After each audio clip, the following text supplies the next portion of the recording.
स्वर संधि के अंतर्गत हम लोग आज पढ़ेंगे दीर्घ संधि, जहां पर दीर्घ हो जाए।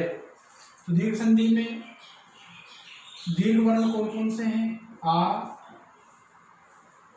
ई, उ, री,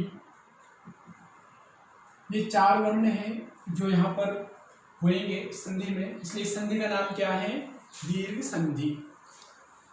बहुत सरल संधि ही है, आप लोगों को वैसे आती भी होगी और उसको संस्कृत के तरीके से समझ लीजिए। अ, ई, उ, री, ये री हिंदी में बहुत कम प्रचलित है, ऋषि वाला री। यहाँ पर अ का मतलब है छोटा या बड़ा, दोनों प्रकार के। तो कहते हैं अ, ई, उ, री। अगर इन चारों अक्षरों के बाद में सवर्ण समान अक्षर हो, समान मतलब अ के बाद में अ या आ, ई के बाद में ई या ई, उ के बाद में उ या उ, अगर ये समान अक्षर होंगे तो उन दोनों के स्थान पर, पहले वाले और बाद वाले अक्षर के स्थान पर उसी वर्ण का दीर्घ अक्षर हो जाता है। कैसे होता है देखिए, जैसे मान लीजिए पहले है अ अथवा आ और इसके बाद में अ या आ, तो उन दोनों के स्थान पर क्या हो जाएगा? दीर्घ आ हो जाएगा।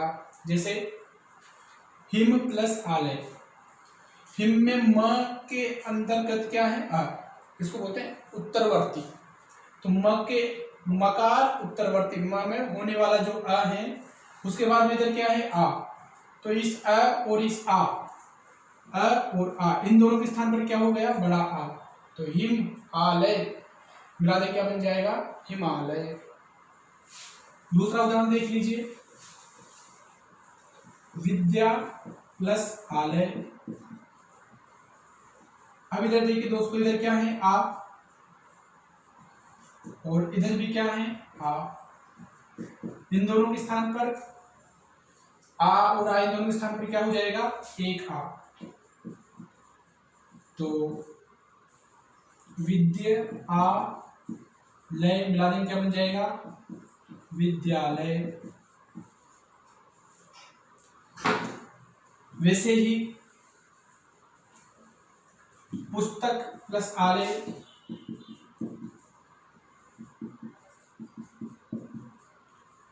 इधर क में अ, इधर आ।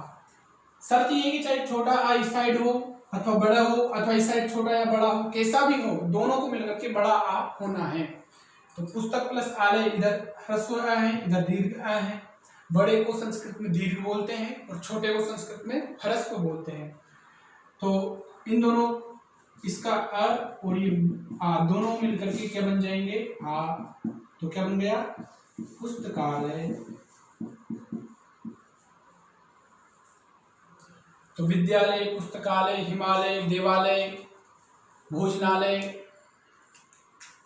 जितने भी आलय वाले और भी कई ऐसे शब्द हैं जहां पर बड़ा आ हो रहा हो, तो वहां पर ये वाली दीर्घ संधि होती है। उसके बाद में है, अगर छोटी ई या बड़ी ई के बाद में, जैसी छोटी ई या बड़ी ई हो, तो उन दोनों के स्थान पर दीर्घ ई हो जाती हैं। जैसे श्री प्लस ईसा, तो इधर भी दीर्घ ई है, इधर भी दीर्घ ई है। इन दोनों दीर्घ ई के स्थान पर एक ही ई हो जाती है, वो क्या बन जाता है? श्री सह। दूसरे उदाहरण से देख लीजिए, गिरी प्लस ईशः। अब इधर देखो छोटी ह्रस्व ई है, इधर बड़ी ई है। इन दोनों ई के स्थान पर हम कर देंगे दीर्घ ई। शह, गिर ई शह मिला दें क्या बन जाएगा? गिरीशः। वैसे ही नदी प्लस ईशः, नदी प्लस ईशः, इधर भी बड़ी ई, इधर बड़ी ई, दोनों ई के स्थान पर हो जाएगी एक ई। तो नद ई शह मिला दें क्या बन जाएगा? नदी शह। तो गिरीशः, नदीशः, हरीशः, कई सारे दीर्घ ई के उदाहरण हम लोग देख सकते हैं। इसके बाद में दोस्तों ऊ की बात आती है। ह्रस्व ऊ या दीर्घ ऊ के बाद में ह्रस्व ऊ या दीर्घ ऊ हो तो दोनों के स्थान पर क्या हो जाएगा, बड़ा ऊ हो जाएगा। तो गुरु प्लस उपदेशः, इधर भी छोटा ऊ था, इधर भी छोटा ऊ था, इन दोनों के स्थान पर क्या हो गया, बड़ा ऊ हो गया। तो बड़ा ऊ मिल जाएगा, क्या बन जाएगा, गुरुपदेशः। उसी प्रकार भानु प्लस उदयः। अब यहाँ देखो इधर ह्रस्व ऊ है, इधर भी ह्रस्व ऊ है, इन दोनों के स्थान पर हम कर देंगे दीर्घ ऊ, तो क्या बन जाएगा, भानुदयः। विष्णु प्लस उदयः, विष्णु प्लस उदयः, इधर ह्रस्व इधर ह्रस्व, दोनों स्थान पर कर दिया हमने दीर्घ ऊ, क्या हो गया, विष्णुदयः।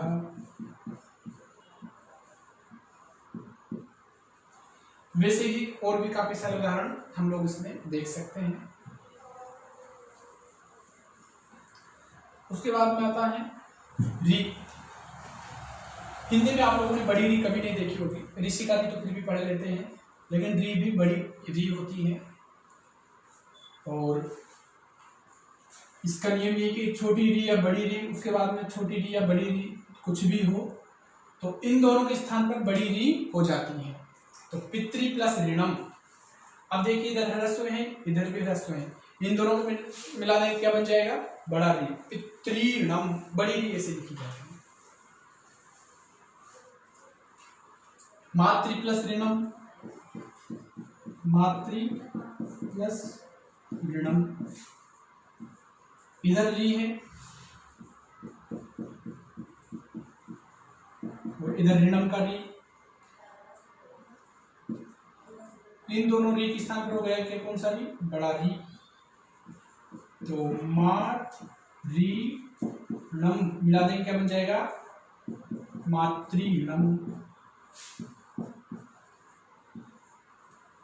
तो पितृणम, मातृणम, होत्रीणम, होत्रिकारः, ऐसे कई सारे उदाहरण आप लोगों को दीर्घ संधि के मिल सकते हैं। हिंदी में 3 प्रकार के उदाहरण ज्यादा मिलते हैं और ऋकार वाले उदाहरण आपको संस्कृत में ही मिलेंगे। तो अब आप लोग स्वयं इसके उदाहरण ढूंढ सकते हैं। दीर्घ संधि में केवल संधि मिलाना ही हमको नहीं सीखना, अलग करना भी सीखना है।